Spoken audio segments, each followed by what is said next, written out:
안녕하세요. 미국 주식을 탐구하는 미탐TV입니다. 이 영상은 미준TV와 제휴를 통해서 동시에 송출이 되고 있습니다. 오늘은 여러분들이 이제 서비스를 쓰면서 좀 궁금해하는 분들이 계셔가지고 거기에서 좀 답변을 다시 한번 드리는 게 좋겠다 싶어서 그 영상을 하나 좀 만들었습니다. 그래서 이 영상은 근데 서비스를 이용하시는 분들뿐만 아니라 이용하지 않더라도 기본적으로 뭐 밸류에이션 이런 것들에 대한 개념들을 잡으실 때 도움이 되시니까 좀 같이 보시면 아마 많은 도움이 되실 것 같습니다. 일단 이제 질문이 일단 크게 두 가지가 있었는데요. 하나는 이제 주가 EPS 차트. 저희가 이제 주가는 EPS를 따라간다라고 하면서 제가 이제 많은 방송에서 컨텐츠에서 말씀을 드렸는데, 그래서 이걸로 밸류에이션이 확인이 가능한가요? 그리고 위 아래 있을 때 이게 싸고 비싸다고 했는데 실제로 매매 신호, 밸류에이션 값에 들어가 보면 또 고평가 정도 느낌이 다른데 어떻게 해야 되나요? 라는 이제 게 하나 있었고, 이거는 한두 번 답변을 드리긴 했는데 아마 그 영상이 좀 잘 못 보신 것 같아서 이번에 좀 다시 한번 정리해 드리고, 두 번째 질문은 마켓 스코어 관련된 질문이었어요. 그러니까 저희가 이제 마켓 스코어가 CNN, FN에서 하고 있는 이제 공포 탐욕 지수하고 비교해서 같이 좀 보시라고 말씀을 드렸는데, 보통 일반적으로 시장이 뭐 큰 변화 없이 꾸준히 상승하거나 꾸준히 하락하면 그 CNN, FN이랑 점수가 크게 차이가 나진 않는 것 같아요. 단계 자체가. 근데 좀 뭔가 주가가 급등하거나 아니면 급락할 때, 그럴 때는 좀 극명하게 좀 차이를 주고 있는 것 같아요. 최근에 보면 저희는 여전히 과열 점수에 들어가 있거든요. 등급 자체가. 그러니까 높은 과열에 있다가 좀 떨어져서 낮은 과열 정도 수준. 아마 오늘 돌고 나면 뭐 보통 이런 수준으로 떨어질 수도 있다고 생각하는데, CNNF는 이미 매우 공포 수준에 이미 점수가 떨어졌거든요. 13점까지인가 떨어졌으니까 오늘 아침에 어떤지 잘 모르겠습니다. 그래서 어제까지 아마 그랬던 걸로 제가 기억을 하는데, 그러면 뭐냐면 한쪽에서는 매우 공포고 여기는 약간 탐욕 수준이다라고 이야기하는데, 예전에도 제가 CNFN하고 좀 다른 점을 말씀드리면서 가장 중요한 게, 그러니까 시장의 전체적인 밸류에이션을 감안하느냐가 되게 중요해요. 그러니까 지금의 그 시장에 참여하는 사람들의 단계, 그러니까 감정의 단계를 보여주는 것 자체가 크게 의미 있지 않다고 생각하거든요. 왜냐하면 주가가 빠지면 누구나 다 공포스럽죠. 지금 지수가 많이 안 빠졌잖아요. 그러니까 지수가 상당히 뭐 상승 추세가 깨진 것도 아니거든요. 나스닥이나 S&P 다. 근데 개별 종목으로 보면 30-40% 빠진 종목들이 굉장히 많이 지금 나오고 있는 상태예요. 그러면 거기에 투자했던 사람들한테는 굉장히 공포스럽죠. 더 빠지는 거 아닐지.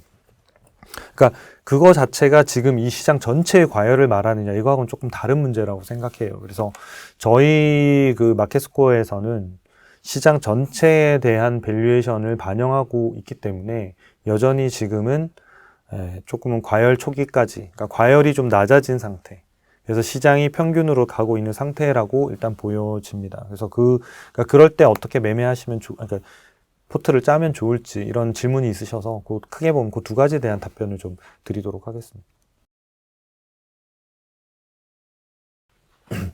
네, 질문이 미탐TV 구독자께서 이렇게 질문해 주신 게 이 내용인데요. 시장이 떨어져서 평소 저가 매수를 하게 종목 분석을 하고 있는데 의문점이 좀 생겨서 문의를 드린다. 어떤 종목? 브로드컴이었죠. 그러니까 브로드컴은 고평가라고 밸류에이션에 나와 있는데 주가하고 EPS 그래프는 주가가 EPS 밑에 있다. 근데 그러면 저평가 아닌가요? 뭐 이런 이야기고, 두 번째는 알파벳은 저평가라고 밸류에이션에 나와 있는데 주가 EPS 차트를 보면 주가가 EPS 위에 있다. 그럼 이건 고평가 아닌가요?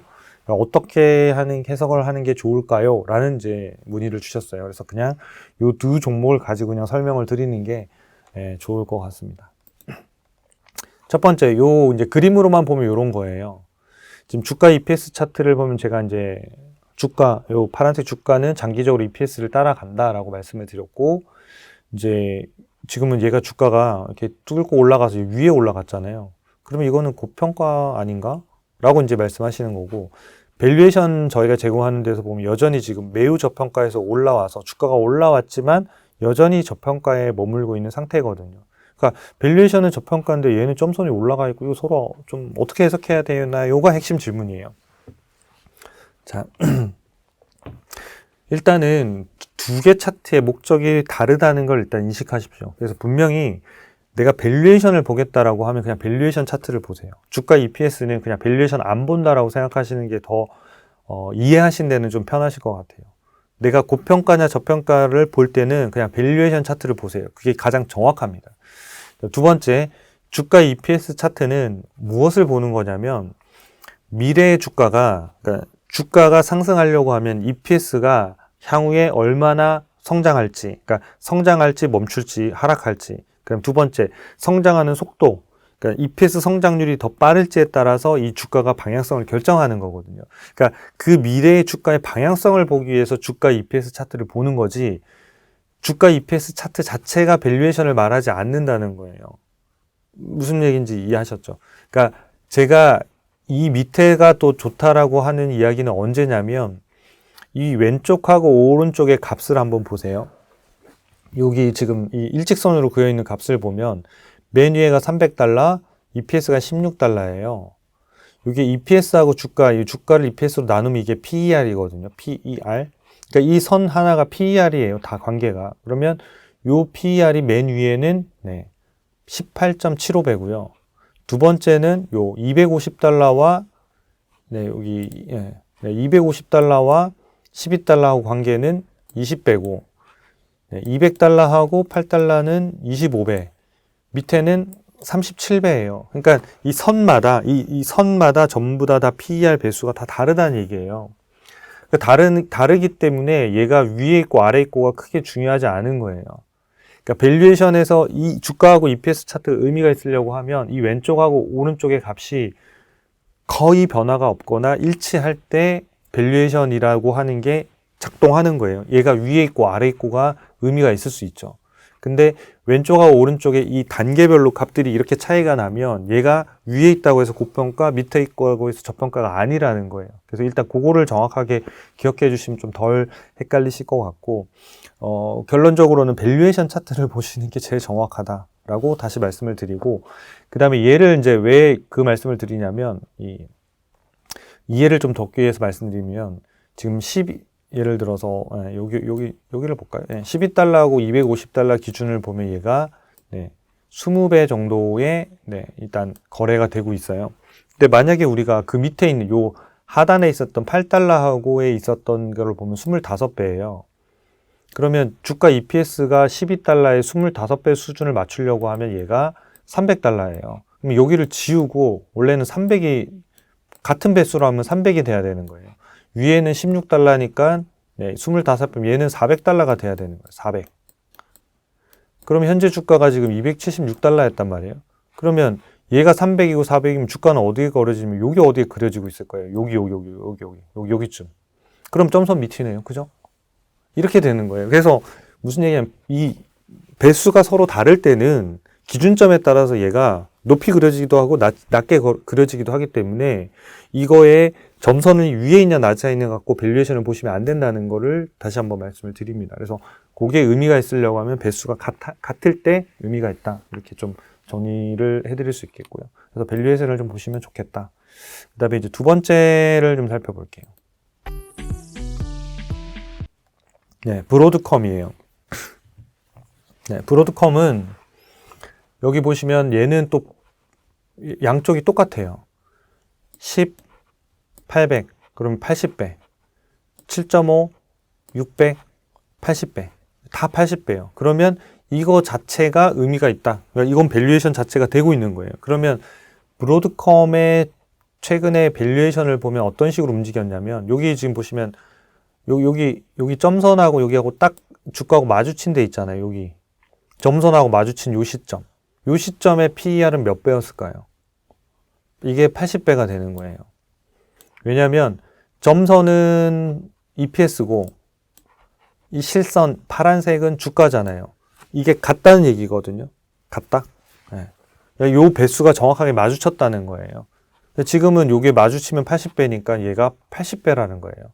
그럼 얘는 80배가 넘게 거래되기도 했다가 80배보다 낮게 거래되기도 했다가 높이 거래되기도 했다가 또 뭐 낮게 뭐 가겠죠. 근데 브로드컴의 그러면 PER이 80배가 적당하냐가 두 번째 질문이 돼야 되는 거예요. 그러니까 얘는 지금 요 밑에 있기는 합니다만은 PER이 80배를 가지고 지금 그리고 있는 거예요. 근데 여기에서 지금 보시면 요 왼쪽에 요때 한번 보세요. 요때는 지금 EPS가 이렇게 있었던 거예요. 여기에서 이렇게 떨어졌잖아요. 그럼 이 EPS가 여기 있고, 예, 주가가 여기 있으면 훨씬 더 쌌을 거고, 요때는 지금 80배보다 훨씬 비싼 거예요. 예, 그러니까 이 왔다 갔다 하고 있는 거거든요. 그러니까 이 회사의 PER 자체를 여기에서 같은 배수로 보여주고 있지만 밸류에이션은 그냥 80배를 기준으로 지금 그려놓고 있는 거예요. 그러니까 아까 말씀드린 데 주가하고 EPS 차트는 얘가 앞으로도 이렇게 갈 건지를 알려주는 거지, 얘가 이렇게 갈 건지, 이거는 고평가, 뭐 저평가, 뭐 이런 식으로 얘기 드릴 수 있을 거잖아요. 그러니까 요 밸류에이션 자체를 설명하고 있지는 않아요. 지금은 이 브로드컴이 상승률이 높으니까 적당한 가격에 사면 얘는 돈을 벌겠구나, 뭐 주가가 오르겠구나, 이런 것들을 볼 수 있는 거지, 밸류에이션은 요 오른쪽에 있는 이걸 보셔야 된다는 거예요. 여기 보시면 밸류에이션 요 시점 있죠. 뭐 언제죠? 2025년 4월 정도 되겠네요. 그러니까 요때쯤이네. 요때쯤이겠네요. 요때쯤은 저평가고, 이미 지금 2025년 8월 달이니까 요때쯤 됐을 때는 고평가예요. 그러면 정리하면 요때는 저평가, 고평가였으면 주가 수준을 보면 요때 저평가, 고평가 아마 요런 수준 정도의 비율로 이렇게 올라갈 거예요, 아마. 예, 저평가 라인이 요렇게. 그러니까 그런 식으로 보시는 거기 때문에 밸류에이션을 보실 때는 꼭 그냥 밸류에이션 차트를 보시는 게 가장 간편하다. 주가 EPS 차트를 보실 때는 향후에 이 주가가 EPS 성장률이 더 가파르고 방향성이 가면 이게 주가만 계속 빠질 가능성은 없다. 그래서 이 방향성을 쫓아갈 것이다 라고 하는 것들을 직관적으로 보여주는 게 바로 주가 EPS 차트고, 네, 그렇게 일단 정리해서 보시는 게 가장 좀, 네, 여러분들 편안하실 것 같아요. 그러면 네, 요 기업이 브로드컴을 조금 더 살펴보면, 브로드컴은 저희가 밸류에이션 상에서 저희가 찍고 있는 그 퀀트 밸류에이션의 적당한 배수를 저희는 40.67배로 계산하고 있어요. 아까 이 앞에 있는 차트에서 얘 있잖아요. 얘 주가 EPS 차트에서 양쪽 오른쪽이 지금 PER이 80배로 그리고 있잖아요. 그러니까 이게 그렸다고 해서 이게 적정 주가는 아니라는 거예요. 그러니까 밸류에이션은 밸류에이션을 그냥 보셔야 되는 거고, 이 밸류에이션의 그래프는 저희 사이트에서는 40배를 주고 있어요. 그러니까 주가 EPS는 지금 80배로 관계를 그려놓은 거고, 실제로 밸류에이션은 40.67배를 주고 있어요, 브로드컴에는. 그러면 현재 EPS가 올해 11월 기준으로 4.26, 그 다음에 6.38, 8.98 이렇게 성장하면 적정 주가는 이렇게 바뀌는 거예요. 175, 259, 그러니까 175, 259, 365 이렇게 가는 거고, 그 현재 주가가 어딘가에 지금 움직이고 있는 이런 상태인 거거든요. 그러면 얼마 정도 되면 이제 그 사이에 들어올 거냐, 이런 것들을 좀 추정해 볼 수는 있는데, 제가 그냥 손으로 좀 그려봤습니다. 이게 여기 지금 파란색 라인이 적정가고, 이 녹색 라인이 지금 고평가 라인이에요. 물론 이제 뭐 매우 고평가는 뭐 더 이렇게 그려지겠죠. 매우 고평가, 이게 점선 라인이 이렇게 그려질 것 같아요. 네, 이렇게 제가 점선 그렸네요, 뒤에는 쭉. 그러면 이제 지금 현재 주가가 여기서 보면 매우 고점에서 좀 조정을 받고 있는 이런 상태예요. 그러면 내가 만약에 브로드컴을 좀 사고 싶다. 네, 이게 성장률은 그래도 꽤 나오는 편이잖아요. 사고 싶다 그러면 조금은 그래도 안정적인 구간인 보면, 전 개인적으로는 이제 요 구간이라고 생각하거든요. 요 구간. 요 구간 정도 오면 되게 괜찮을 것 같다라고 생각합니다. 그러니까 요 구간이 얼마냐면 대략 한 260달러에서 지금 2026년도 내년도 기준으로 봤을 때 약 260달러에서 300달러 정도 사이일 것 같아요. 260에서 좀 보수적으로 보면 280달러? 그러니까 그 정도 수준이면 브로드컴을 요 가격대 사는 것과 동일한 가격에 사는 시점에 들어온다는 거예요. 얘가 여기까지 떨어질 거니 그건 알 수는 없죠. 근데 지금은 좀 비싸다는 거는 분명합니다. 분명하고. 그래서 요 가격대에 들어오면 되게 좋다. 근데 물론 이제 장기적으로 보면 이게 주가가 보면 제가 여기 2027년도 그려놓고 6년도 그려놨잖아요. 그러니까 요 형태대로 가면 뭐 조금 여기서 사더라도 뭐 한 300달러 초반에 사더라도 수익을 낼 수 있겠죠, 이만큼. 근데 요 올라가는 기울기가 수익률일 텐데 이 기울기가 좀 완만한 편이고, 그러니까 이제 아까 위에서 사면 이제 수익률 기울기가 이렇게 온 거고, 요 밑에서 좀 더 쌀 때 사면 이제 수익률이 이렇게 되니까 이게 수익률이 좀 더 상대적으로 높다는 거죠. 그래서 무조건 싸게 살 때 이렇게 사시는 게 수익률이, 기대수익률이 높다는 건 맞으니까요. 그러니까 그 가격까지 도달할지 안 할지는 잘 모르죠. 모르지만 지금은 브로드컴 한번 볼까요? 지금 수급이 어떤 상태인지 제가 수급을 보고 왔던 것 같은데 한번 보겠습니다. 브로드컴을 추세를 좀 보면 지금 단기가 막 깨진 상태네요. 아직 5일선이 지금 딱 깨져 있는 상태고 아직 나머지는 지금 주가가 340달러니까 21선도 깼고 61선이 338달러거든요. 그러니까 338달러도 깨고 내려왔을 때는 좀 조정이 이제 실제적으로 시작됐다 이렇게 보는 게 맞을 것 같아요. 근데 중기로 보면 이때 매수 신호가 사실상 이제 상승 추세 신호가 나와서 현재까지는 유지되고 있어요. 중기 신호가. 근데 단기 신호는 지금 여기서 한번 꺾였고 지금 이제 여기를 하향 돌파하려고 해요. 그래서 338달러를 지지하느냐가 상당히 좀 중요할 것 같고요. 굉장히 중요할 것 같습니다. 굉장히 중요하고 120선이 311달러니까 그 사이에서는 좀 멈춰야지 탄탄하게 갈 것 같고요. 그게 아니면 좀 더 조정의 폭이 좀 클 수는 있습니다. 브로드컴은 크게 지금 주가가 조정을 받은 것 같지는 않거든요.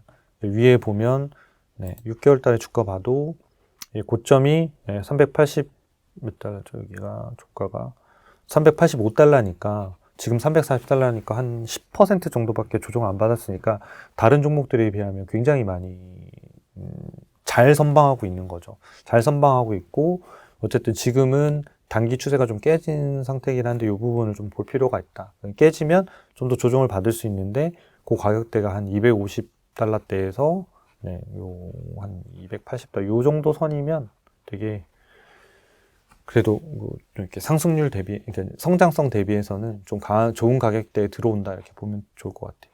매출액 봐도 성장성이 좋네요. 좋습니다. 성장성 다 좋네요. 오라클만큼 오라클도 굉장히 좋은 성장성이었는데 브로드컴 되게 성장성이 좋습니다. 그러니까 그래서 이제 아마 좀 상대적으로 잘 버텼던 것 같긴 합니다. 오라클보다 훨씬 더 잘 버텼고, 그래서 이 기업도 관심 기업에 늘 넣어두는 거는 맞는 것 같습니다. 맞는 것 같고. 하여튼 밸류에이션은 여기 있는 거를 보시는 게 가장 좋다. 그래서 지금은 여기에서 조금 조정을 받고 있는 상태고, 제가 아까 그래프를 여기서 요렇게 이제 그려드렸던 거거든요. 요렇게 갈 거다. 그래서 혹시 조정을 받으면, 요 정도 시점이면 좋다라고 말씀을 드렸고, 요 정도 시점이 한 250에서 280 사이 정도일 것 같다. 라고 일단 말씀을 드렸습니다. 요 언제 사라가 중요한 게 아니라 일단 밸류에이션을 보실 거면 밸류에이션을 보시는 게 가장 정확한 값이다. 이렇게 정리해 드릴 수 있겠습니다. 두 번째 질문은 좀 짧게 넘어갈게요. 두 번째 질문은 이제 그 마켓스코어 관련된 질문이었거든요. 요 마켓스코어가 과욕이나 탐욕일 때도 매수 신호가 나오면 사면 좋은가요? 이렇게 이제 물어보신 거예요. 그래서 여기 보시면 어제도 보면 매수 신호가 5개가 나왔고, 7개가 나왔고, 매도는 이제 90개가 나온 상태예요. 그럼 매수보다 매도가 훨씬 많이 나왔으니까 지금 시장 자체가 조금은 더 약간 약세라고 봐야 되는 거죠. 약세라고 보고.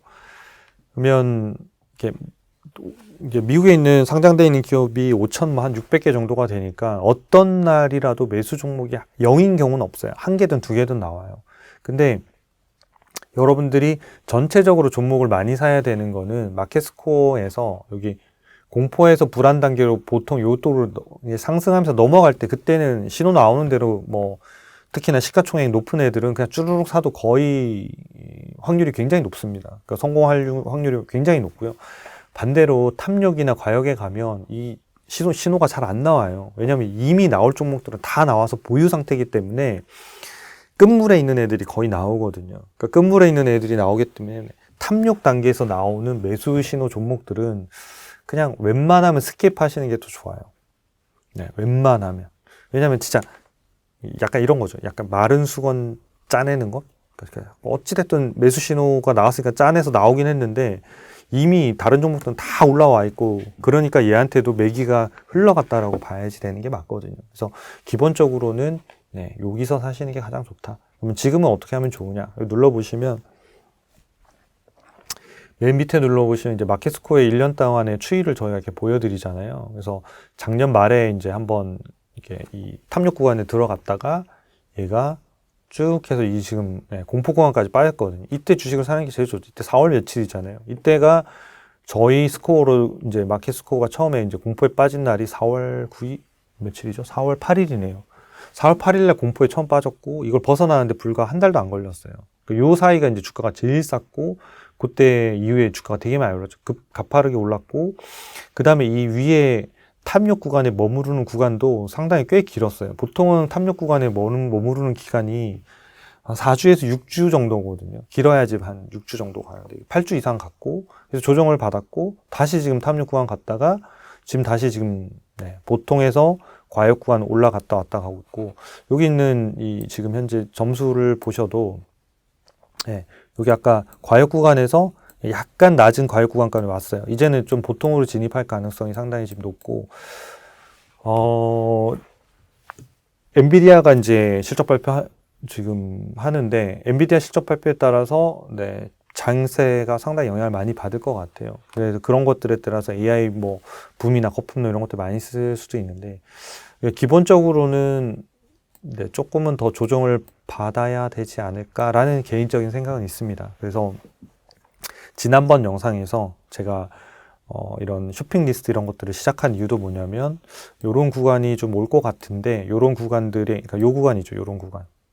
그러니까 요런 구간들의 쇼핑 리스트를 잘 보셨다가 요런 구간에 진입하면 요때 대거 좀 용기를 내서 사시는 게 지금 종목들이 없고 현금이 여전히 갖고 있다 한다면 지금보다는 또 좀 더 좋은 시기에 많은 기업들을 살 수 있는 시기가 오지 않을까 이렇게 생각하고 있습니다. 그래서 마켓스코어에서 이 탐욕이나 과역 구간에 나오는 이렇게 짜내기식의 매수 신호가 나오는 것들은 좀 손 안 대시는 게 더 좋습니다. 손 안 대시는 게 좋고 물론 이제 거기도 매도 신호 나면 끊고요.